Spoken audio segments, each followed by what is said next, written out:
नमस्कार विद्यार्थियों, education point Renu में आपका स्वागत है। तो विद्यार्थियों, आइए देखते हैं भक्तिन पाठ के अभ्यास के प्रश्नोत्तरों को। कक्षा 12। भक्तिन अपना वास्तविक नाम लोगों से क्यों छुपाती है? भक्तिन को यह नाम किसने और क्यों दिया होगा?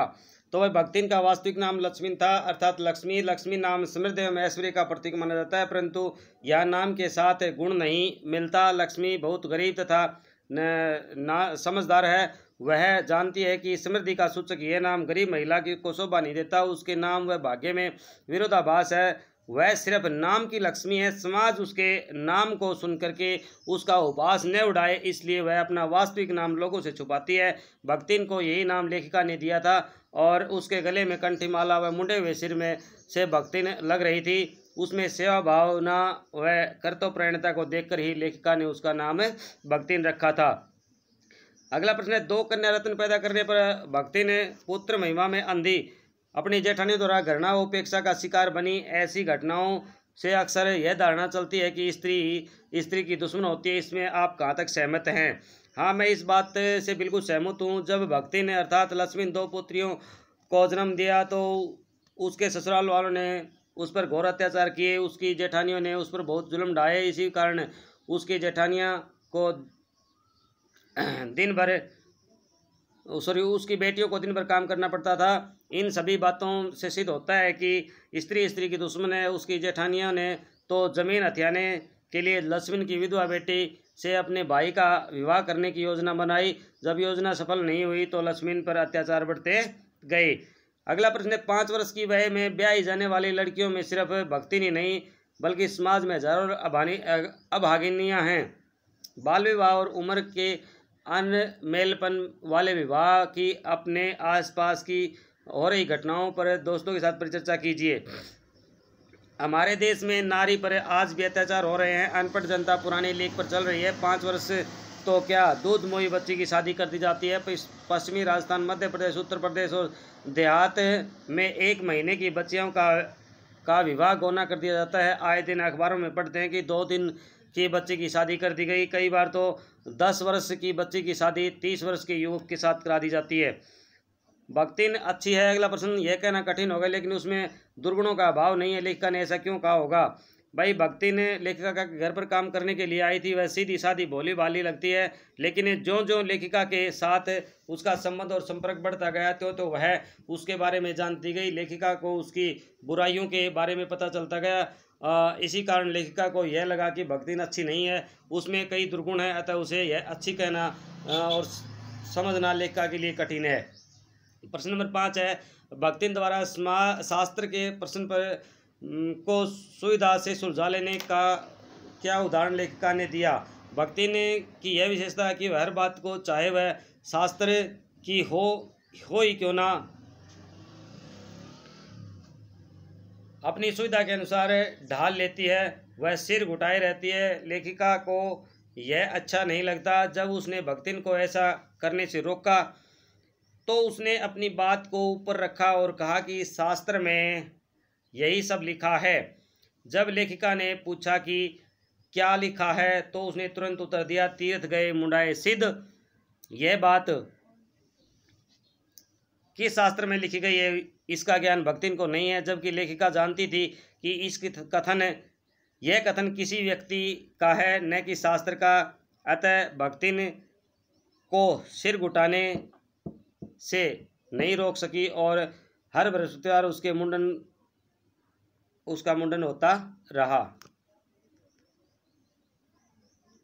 अगला प्रश्न है भाई, भक्तिन के आ जाने से महादेवी देहातिन कैसे हो गई थी? भक्तिन के आ जाने से महादेवी लगभग उन सभी संस्कारों और क्रियाकलापों को अपना लिया था जो देहातों से अपनाए जाते हैं। देहात की हर वस्तु, घटना, वातावरण का प्रभाव महादेवी पर पड़ने लगा था। वह भक्तिन से सब कुछ जान लेती थी ताकि किसी बात की जानकारी अधूरी न रह जाए। धोती साफ करना, सामान बांधना आदि बातें भक्तिन ने ही सिखाई थी। वैसे देहाती भाषा में भक्तिन के आने के बाद ही महादेवी बोलने लगी थी। इन्हीं कारणों से महादेवी देहाती हो गई। अगला प्रश्न है भाई, आलो अंधारी की नायिका और लेखिका के बेबी हालदार और भक्तिन के व्यक्तित्व में आप क्या समानता देखते हैं? आलोआंधारी की नायिका एक घरेलू नौकरानी, भक्तिन भी लेखिका के घर में एक नौकरानी है। दोनों में यही समानता है, दूसरे दोनों ही घर में पीड़ित हैं। परिवार वालों ने उन्हें पूर्णतः उपेक्षित कर दिया है। दोनों में आत्मसम्मान को बचाते हुए जीवन निर्वाह किया है। भक्तिन की बेटी के मामले में जिस तरह का फैसला पंचायत ने सुनाया वह आज भी कोई हरतंगेज बात नहीं है। अखबारों या टीवी समाचारों में आने वाली ऐसी घटनाओं को भक्तिन ने उस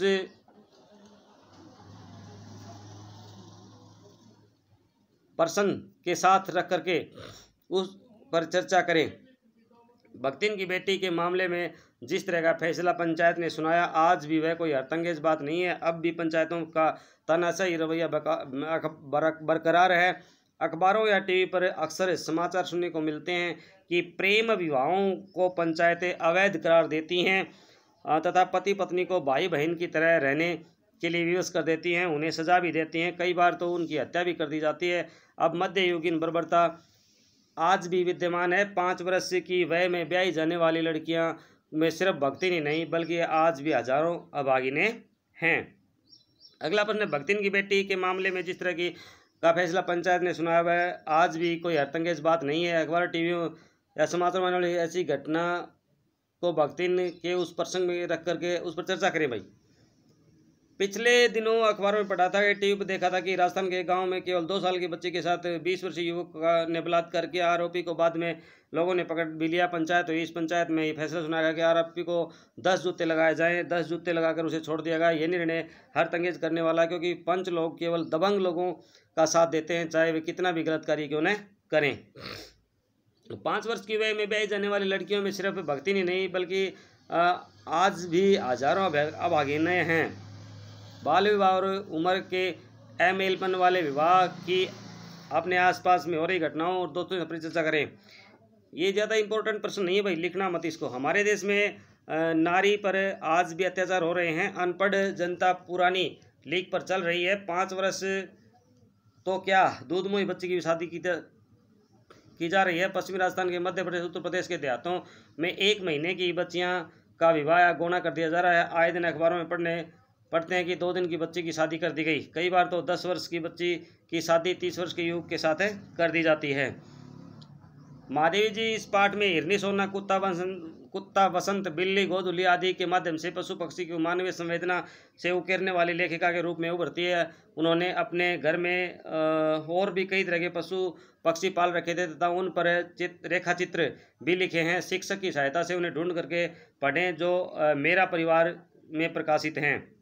ये बात बिल्कुल सत्य है कि महादेवी जी पशु पक्षियों के प्रति अधिक संवेदनशील थी। उन्होंने कई प्रकार के पशु पक्षी पाल रखे थे। महादेवी जी ने अपने घर में हिरनी, सोना, कुत्ता, वसंत, बिल्ली, गोधुली के अतिरिक्त लक्का, कबूतर, चित्रा, बिल्ली, नीलकंठ, मोर, कजली, कुतिया, गिल्लू, कौवा और दुर्मुख खरगोश, गोरा, गऊ, रोजी, कुतिया, निक्की, नेवला आदि, रानी घोड़ी आदि सब पशु है ना वो पाल रखे थे। भक्तिन की शारीरिक बनावट कैसी थी भाई? भक्तिन का कद छोटा था, उसका शरीर दुबला पतला था, वह गरीब लगती थी, उसके होठ पतले थे, आंखें छोटी थी। इन सारी बातों से पता चलता है कि उसकी शारीरिक बनावट कुल मिलाकर के 50 वर्षीय स्त्री की थी, लेकिन वह बूढ़ी नहीं लगती थी। महादेवी जी ने भक्तिन के बारे में क्या लिखा है? महादेवी वर्मा ने भक्तिन के बारे में लिखा कि सेवक धर्म में हनुमान जी से स्पर्धा करने वाली भक्तिन किसी अंजना की पुत्री न होकर के एक अनाम धन्य गोपालिका की कन्या है। नाम है लक्ष्मीन अर्थात लक्ष्मी, पर जैसे मेरे नाम की विशालता मेरे लिए दुर्व्यय है, वैसे ही लक्ष्मी की समृद्धि भक्ति के कपाल से सिंचित रेखाओं में बंधी हुई है। भक्तिन की कितनी संतानें थी, उसका जीवन कैसा था? भक्तिन ने 3 बेटियों को जन्म दिया। इन बेटियों के कारण भक्तिन को जीवन भर दुख उठाने पड़े और सास और जेठानियां सभी उसे तंग करती थी और उसकी बेटी को हर वक्त काम लगाए रखती थी। कोई भी नहीं चाहता था कि भक्तिन की बेटियां सुखी रहें। भक्तिन दुर्भाग्यशाली क्यों है भाई? भक्तिन का पति उस समय मरा जब वह केवल 36 वर्ष की थी और 3 बेटियों को जन्म देकर चला गया था। इसके कारण भक्तिन को बहुत कष्ट उठाने पड़े। भक्तिन की बेटी का विवाह करने के कुछ वर्ष बाद वह विधवा हो गई थी। उसके जेठ जेठानियां सभी उसकी संपत्ति हड़पने की योजना बनाने लगे थे। भक्तिन का स्वभाव कैसा था? यद्यपि भक्तिन मेहनती स्त्री थी, लेकिन उसमें चोरी करने की आदत थी। जब वह महादेवी वर्मा के घर का कार्य करने आई तो वह घर में रखे खुले पैसे उठा लेती थी और उसे कभी सच नहीं बोला। वास्तव में उसमें कई दुर्गुण थे। पाठ के आधार पर भक्तिन की 3 विशेषताएं बताइए भाई। पाठ के आधार पर भक्तिन की 3 विशेषताएं। नंबर 1, जुझारू। भक्तिन जुझारू महिला थी। उसने कठिन परिस्थितियों का डटकर सामना किया। शादी के बाद ससुराल में मेहनत से खेतीबाड़ी की। पति की मृत्यु के बाद बेटियों की शादी की। समाज के भेदभावपूर्ण व्यवहार का कड़ा विरोध किया। भाग्य से पीड़ित भक्तिन मेहनती थी, परंतु भाग्य उसके सदैव विपरीत रहा। बचपन में माँ की मृत्यु हो गई। विमाता का देश उसे हमेशा जालता रहा। ससुराल में 3 पुत्रियों का जन्म देने के कारण उपेक्षा मिली। पति की अकाल मृत्यु हो गई। फिर दामाद की मृत्यु और परिवार का षड्यंत्र उसे तोड़ करके रख दिया। सेवा भाव। भक्तिन महादेवी की सेविका थी। वह छाया के समान हर समय महादेवी के साथ रहती थी। महादेवी के कार्य को खुशी से करती थी। अगला प्रश्न, भक्तिन व लेखिका के बीच कैसा संबंध था? भाई महादेवी वर्मा और भक्तिन के संबंधों की 3 विशेषताएं बताइए। तो भक्तिन व लेखिका के बीच नौकरानी या स्वामिनी का संबंध नहीं था। वे आत्मीयजन की तरह रहते थे। स्वामी अपनी इच्छा से होने पर भी उसे हटा नहीं सकती थी, यानी स्वामी अपनी इच्छा होने पर भी उसे हटा नहीं सकती थी। सेवक भी स्वामी के चले जाने के आस पाकर अवज्ञा से हंस दे। भक्तिन को नौकर कहना उचित नहीं, असंगत हुआ। जितना अपने घर में बारी बारी से आने जाने वाले अंधेरे उजाले और आंगन में फूलों वाले गुलाब और आम को सेवक माना है, जिस प्रकार एक अस्तित्व रखते हैं, जैसे सार्थकता देने के लिए ही हमें सुख देते हैं, उसी प्रकार भक्तिन का स्वतंत्र व्यक्तित्व अपने विकास के लिए ही लेखिका के लिए के जीवन को घेरे हुए है।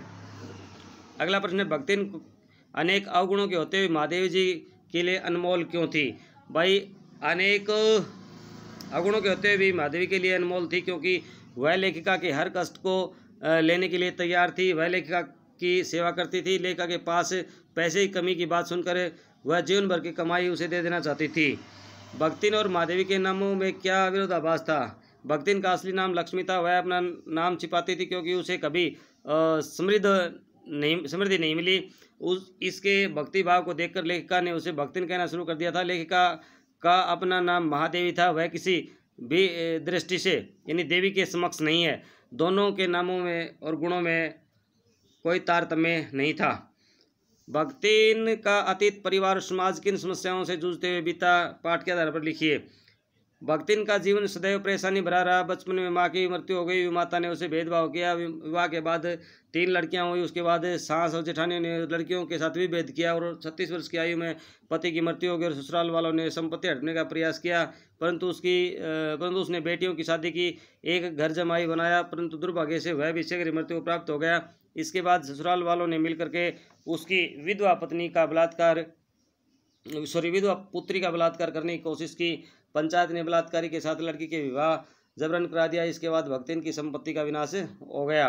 भक्तिन की बेटी के मानव अधिकारों का हनन की पंचायत ने किस प्रकार किया? भक्तिन ने घर जमाई रखा। अकाल मृत्यु प्राप्त हो गया था। उसके जेठ के परिवार वाले संपत्ति हड़पना चाहते थे, परंतु सारी जायदाद लड़की के नाम थी। लड़की के ताऊ ने, लड़के के तीतरबाज साले ने उसे जबरदस्ती करने की कोशिश की। लक्ष्मी ने उसकी खूब पिटाई की। जेठ के पंचायत में अपील की गई कि वहाँ भी भ्रष्टाचार था। उन्होंने लड़की की न सुन करके अपील फैसले में उसे तीतरबाज युवक के साथ रहने का फैसला सुनाया। यह मानव अधिकारों का आनंद था। दोषी को सजा न दे करके उसे इनाम मिला।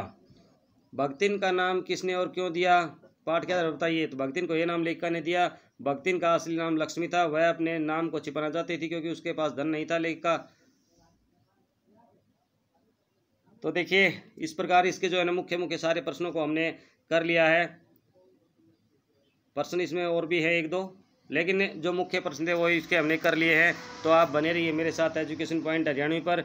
यदि आपको वीडियो अच्छा लगा हो तो लाइक, शेयर एवं सब्सक्राइब करें। यदि आप नए हैं तो चैनल को जरूर सब्सक्राइब करें, बेल आइकन को दबा लें ताकि आने वाला हर वीडियो आपको समय पर मिल जाए। विद्यार्थियों, मैं आपके सारे सिलेबस को समय रहते कंप्लीट करवा दूंगा, चाहे स्कूल इस पूरे साल ना लगे तो आपको घबराने की ज़रूरत नहीं है। जय हिंद, जय भारत।